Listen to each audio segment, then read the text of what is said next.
Time now for The Real Estate Connection with Stephen Theard, a realtor and certified probate and real estate specialist. Whether you're a first-time homebuyer or a seasoned investor looking to downsize, move up, or refinance, this program is for you. Our house in the middle of our street. From probate sales to landscape design to home repairs and maintenance, this is your weekly look into all things real estate. Now your host for The Real Estate Connection, Stephen Theard. Hey everybody, welcome to The Real Estate Connection. Thank you for joining me again today. Welcome to the show. Hey, let's jump right on in. You know, we have lived through 1.5 years of COVID-19. We've lived through the lockdowns. We have entered into the opening phase. And so how has this affected the real estate market? Has the market flipped again? And where do we think we are headed? In today's podcast, we will tackle these questions. So if you're new to the Real Estate Connection with your podcast real estate broker, Stephen Theard, don't miss another episode. You can find me on Facebook or you can find me on YouTube. And if you're watching live on YouTube, hit that like button and subscribe so you don't have to miss another episode. And if you want to find me offline, you can find the Real Estate Connection on Apple Podcasts and Podbean. And if you want to be added to the Real Estate Connection broadcast, just send me an email at info@realestateconnectionradio.com. That's info@realestateconnectionradio.com. I'd be happy to add you to my podcast distribution list. Again, this is Stephen Theard, your podcast real estate broker, California DRE number 017000019. Okay, so let's jump into this topic. How has the pandemic affected the real estate market, and where are we at right now, and where are we going in the future? So let's start with the first question. How did the lockdowns affect the market? Well, the pandemic has affected the real estate market like no one has ever seen before. And I mean ever. We've never seen this in real estate, but we have spent a year doing it. And so now we can look back in retrospect and see just how lockdowns affected the real estate market. More buyers were in the market that could not afford to buy, but for various different reasons. So that was the first thing that affected the market that we didn't see coming. We found more buyers coming into the market for various reasons. One, interest rates were extremely low and are still extremely low even today. As far as about a week and a half ago to maybe 2 weeks ago, we were looking at interest rates hovering under 3%, which meant that buyers, the affordability for borrowing money to buy a house was still extremely low. Also, more discretionary income at home because of the shutdown. All right, so when you're locked in your house and you can't go anywhere, you can't go out to eat, you can't go to bars, can't go to restaurants, can't go to concerts, you're certainly not spending discretionary income on traveling like cruise ships, all-inclusive vacation resorts in Mexico, or traveling overseas to Europe. All of that was completely shut down. Even flying for a while, people were definitely afraid to fly. Airlines were empty.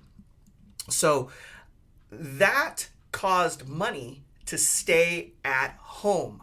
It did not leave the house. It stayed in bank accounts. So people were saving money exponentially, and people weren't driving. So if you think about it, back in 2020, until before the election, I believe gas prices were still really low in the United States of America. And so you could drive around. It didn't cost you that much money. But during the lockdown, the old joke was a tank of gas would last me a month. right? It was a month worth of mileage.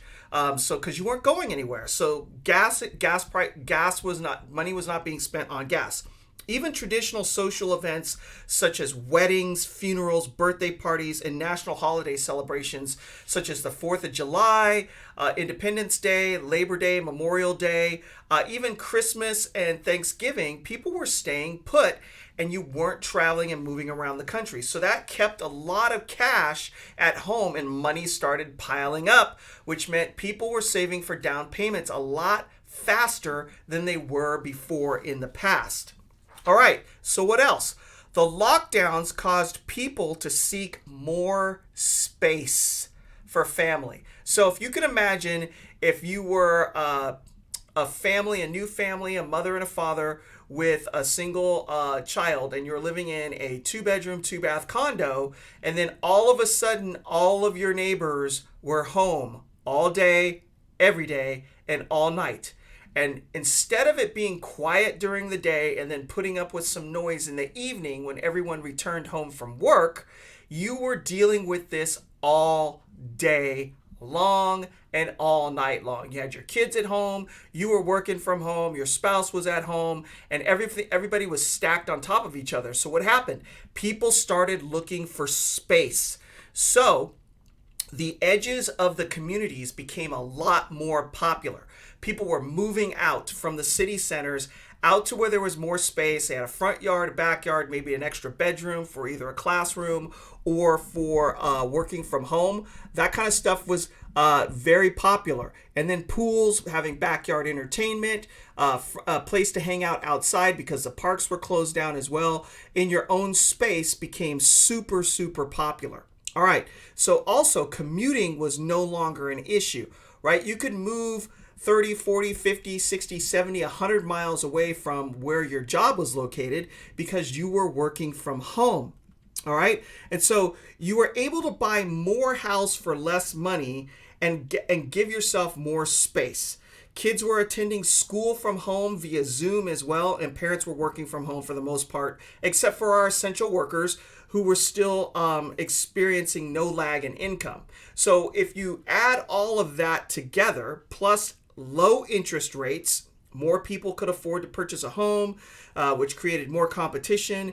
And there was actually a decreased fear in overpaying because people were like, hey, it's a pandemic. I just want to be comfortable in the house. I don't care how much it costs. I want to move somewhere where I can stretch out, relax, be comfortable, have the space I need for me and my family to deal with each other, living together on top of each other, right? All of that fear of overpaying went out the window. So what else happened during the pandemic that caused the market to shift in a way we've never seen before?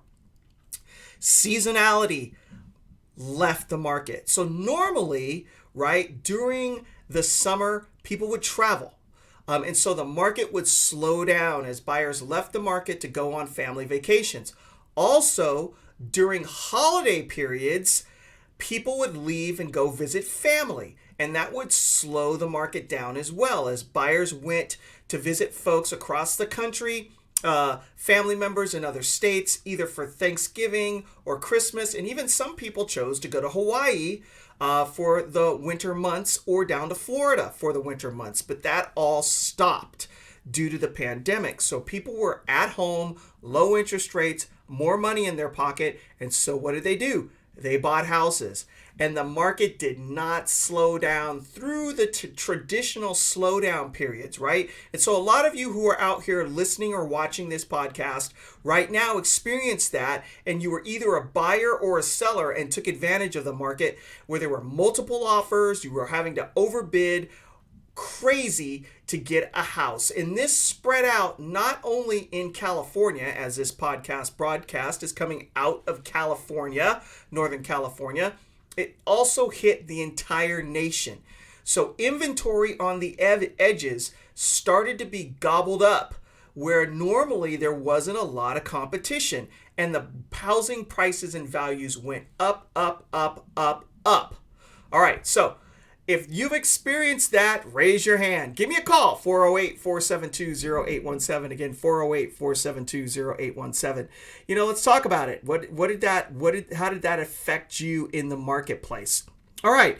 So, given that all of those factors, what we had was the perfect storm for a really hot, and I mean hot, sizzling real estate market.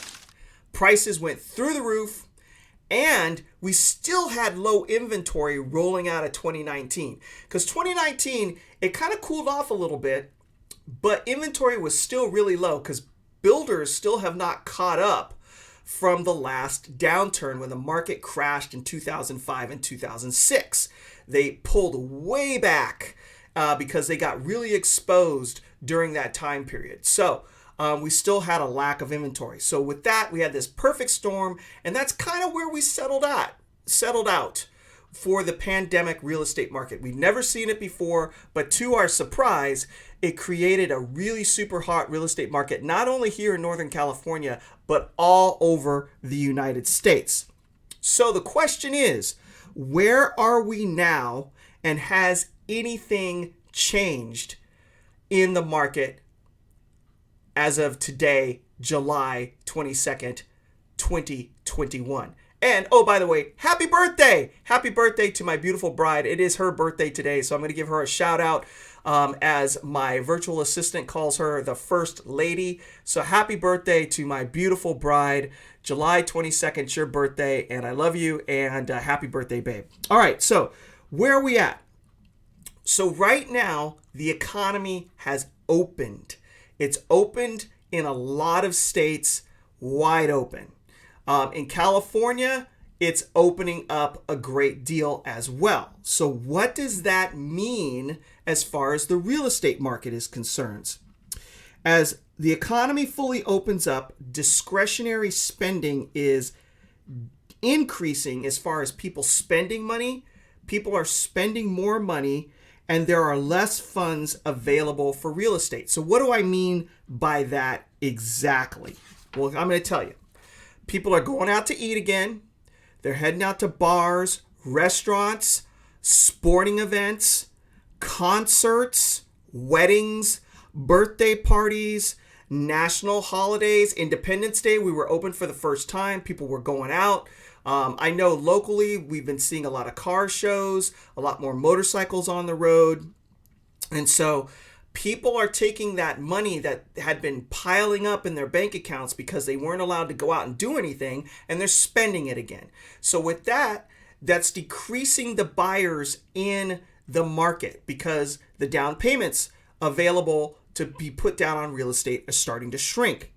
Also, inflation is on the rise throughout the United States of America, especially here in California where gas prices have absolutely shot up through the roof. We are seeing regular gasoline on average priced at over $4 a gallon, right around $4.09, $4.15 a gallon.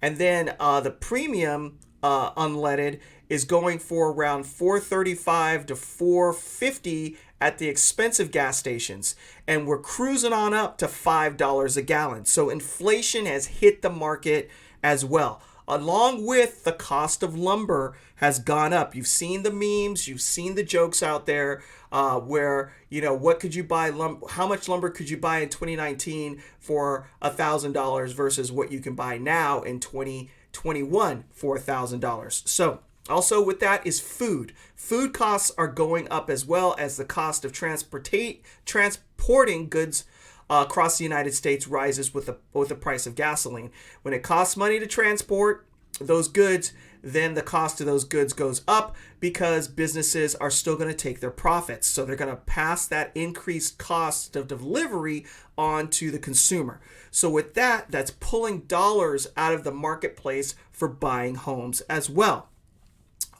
Buyers have started traveling again, and employees are returning back to work.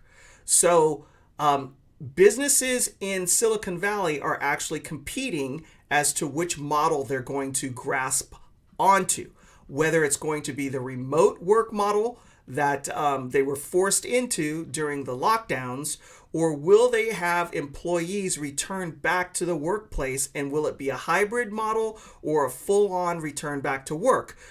For people who have to travel back into the office, buying a house on the edge doesn't seem so attractive anymore.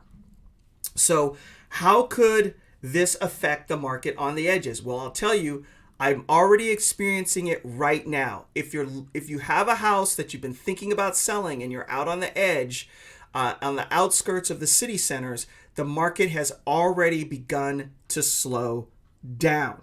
All right. So how could that affect sellers? Sellers, in fear of missing out, could go out there and start putting their homes on the market at a much faster pace in order to take advantage of the high sales prices that have been established because of the pandemic.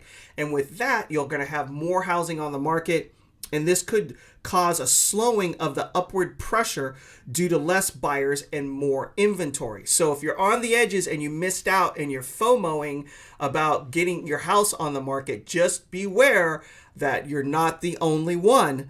And you could be putting your house on the market with lots of other inventory, which will cause the market to flatten out as buyers have left the market to move back towards the city center.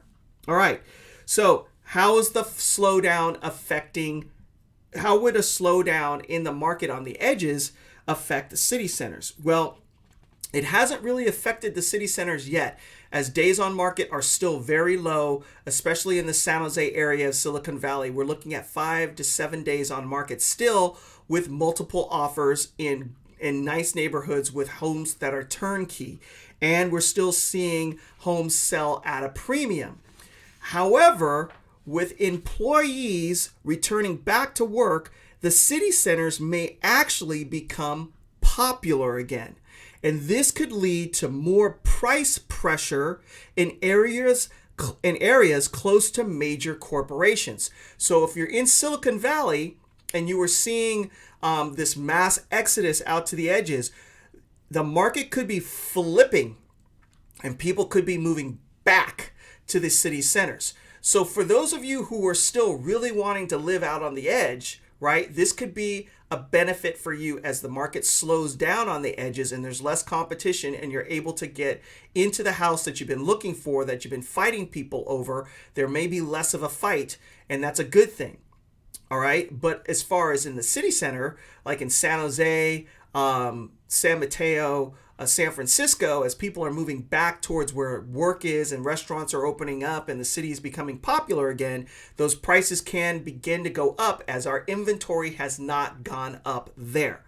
So with all that being said, where we're at right now, and we're dancing on the razor's edge going back and forth, where we're at right now is that it appears that the edges are slowing down. You're not seeing multiple offers anymore.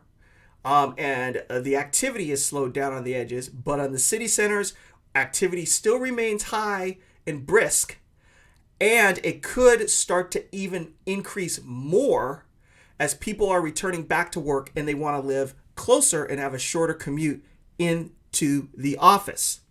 So, what is the wild card in all of this? The wild card is the potential for additional lockdowns in the fall and the winter. We do not know how things are going to shake out coming into the fall with different issues that we may be facing when we get colds and flus moving back into the system into the fall time. No one knows what that's going to look like. If it leads to an increase in what people call sickness or widespread sickness, it could cause a lockdown to happen again. And if that happens, then people will be flocking back out to the edges once again and getting out of the city centers because they'll be working from home all over again and they'll want the space. And if that happens, we could flip this thing right back to where it was before and have it being hot on the edges. So we don't know what's going to happen. No one has a crystal ball. The only one who knows what's happening in the future is God. And so that's why you got to stay close to him and pray. All right. So that's where we're at. If you're thinking about buying anywhere or selling anywhere, whether you're on the edge or you're in the city center, give me a call. Let's talk about your specific situation and see what's best for you and your family. Give Stephen Theard, your podcast real estate broker, a call at 408-472-0817. Again, 408-472-0817. Let's talk about your specific situation and come up with a game plan that works best for you and your family. But before we end the podcast, I'm going to leave you with this. Have I not commanded you? Be strong and courageous. Do not be afraid. Do not be discouraged. For the Lord your God will be with you wherever you go. Joshua 1:9. So with that being said, God bless you. God bless the United States of America. God bless your family. And again, if you have any questions, real estate related regarding your specific situation, give Stephen Theard, your podcast realtor, a call at 408-472-0817. California DRE number 017-00019. Thank you very much. And we This will has see you been next week the Real on Estate another Connection episode with Realtor and Certified The Probate Real and Estate. Real Estate Specialist, Stephen Theard. Licensed Cal BRE number 017-00019. For more information on this program, visit realestateconnectionradio.com. To contact Stephen directly, call 408-472-0817 or email info@realestateconnectionradio.com. And be sure to tune in next week at this time for The Real Estate Connection.